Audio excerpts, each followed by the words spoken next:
তোমরা সবে এডুকেশন পরীক্ষা দিয়ে বের হয়েছো। তোমাদের এডুকেশন পরীক্ষা আশা করি ভালো হয়েছে। পরীক্ষা তোমাদের কেমন হয়েছে কমেন্ট করে জানাও। তোমরা আমার সাজেশন থেকে কমন পাচ্ছ কি না এটাও জানাবে। আজ আমি তোমাদের জন্য নিয়ে এসেছি ইতিহাসের লাস্ট টাইমে কি কি প্রশ্ন তুমি দেখে যাবে তার একটা তালিকা। আমি বরাবরই সাজেশন বলতে নারাজ। এটা সাজেশন নয়। সাজেশন তোমরা যে স্যারের কাছে পড়ো সেই স্যার তোমাকে দিয়েছেন। এখন আমি শুধু একটা তালিকা নিয়ে এসেছি যে প্রশ্নগুলো তুমি শেষ সময় একবার অবশ্যই চোখ বুলিয়ে দেবে। তাহলে দেখে নিই ইতিহাসের কোন কোন প্রশ্ন তুমি শেষ সময়ে দেখবে। ইতিহাসে তোমাদের 3, 4 আর মান 8-এর প্রশ্নের উত্তর লিখতে হবে। তার মধ্যে তোমাদের যেটা দ্বিতীয় অধ্যায় জাতীয়তাবাদ ও বিচ্ছিন্নতাবাদ, এই অধ্যায় থেকে 8 পড়বে। বাকি সমস্ত অধ্যায় থেকে 3, 4 প্রশ্ন পড়বে। তাই আমি অধ্যায় ভিত্তিক কিছু প্রশ্ন বলবো যেগুলো তোমরা অবশ্যই শেষ সময় দেখবে।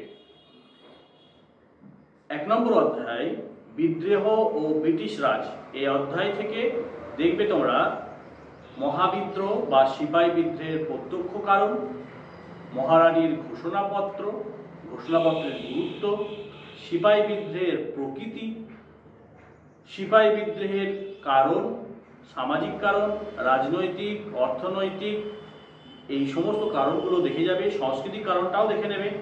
সিপাহী বিদ্রোহে বাংলার শিক্ষিত পুরুষরা বা বাংলার শিক্ষিত মানুষরা কেন যোগদান করেনি এটাও দেখবে। আর সিপাহী বিদ্রোহের ব্যর্থতার কারণ, এই প্রশ্নগুলো আমি একবার দেখে যেতে বলবো এই প্রথম অধ্যায় থেকে। দ্বিতীয় অধ্যায় জাতীয়তাবাদ ও বিচ্ছিন্নতাবাদ, এখান থেকে মান 8 পড়বে। এই চ্যাপ্টারটা সব থেকে বেশি গুরুত্ব দিয়ে করবে। সিমলা দৌত করবে, হিন্দু মহাসভা করবে। আমি মান 8, মান 4, মান 3 আলাদা করে বলছি না। প্রশ্ন দেখেই বুঝতে পারবে কোনটা মান 8-এ করতে হতে পারে, কোনটা মান 4-এ করতে হতে পারে। তাই যেগুলো বলছি সেই প্রশ্নগুলো একটু জাস্ট দেখে যাবে। সিমলা দ্বৈত, হিন্দু মহাসভা, সাইমন কমিশনের বৈশিষ্ট্যটা করবে। আর ভারতীয়রা এই কমিশনের বিরোধিতা করেছিল কেন এটা দেখবে। সুরাট অধিবেশনের গুরুত্ব খুব ইম্পর্টেন্ট। গান্ধীজি সত্যাগ্রহ কি, সত্যাগ্রহের বৈশিষ্ট্য, 1924 সালের নেহরু রিপোর্টটা রেখে যাবে। অনুশীলন সমিতি দেখবে। জাতীয় কংগ্রেসের প্রতিষ্ঠায় হিউমের ভূমিকা কি ছিল এটা দেখবে। গান্ধীজির অহিংসা নীতি বা অহিংসা দর্শন যেটা, এইটা একটু ভালো করে দেখে যাবে। নৌবিদ্রোহটা দেখবে। নৌবিদ্রোহের কারণ আর ফলাফল দুটোই খুব ইম্পর্টেন্ট, নৌবিদ্রোহ থেকে আসছে।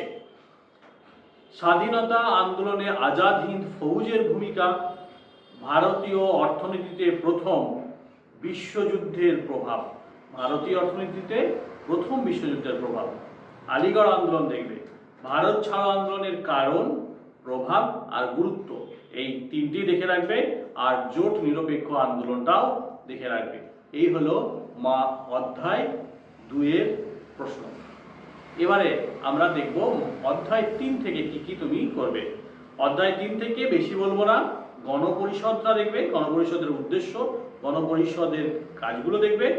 আচ্ছা, আর দেখবে নেহরু মহালনবিশ মডেলটা, জোট নিরপেক্ষ আন্দোলনে ভারতের ভূমিকা, আর পঞ্চবার্ষিকী পরিকল্পনার মধ্যে প্রথম 3টে পঞ্চবার্ষিকী পরিকল্পনার উদ্দেশ্য কতটা সফল হয়েছিল এই অংশগুলো দেখে রাখবে।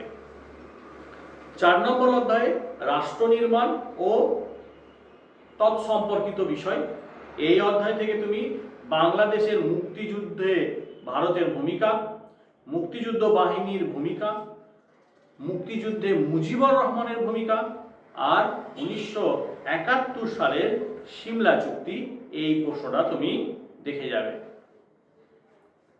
এই প্রশ্নগুলো শেষ সময়ে তোমরা দেখে যাও। আশা করি এ থেকে তুমি কমন পাচ্ছ। তোমাদের পরীক্ষা খুব ভালো হোক। আমার শুভকামনা, আশীর্বাদ, দোয়া সব সময় তোমাদের সঙ্গে থাকবে।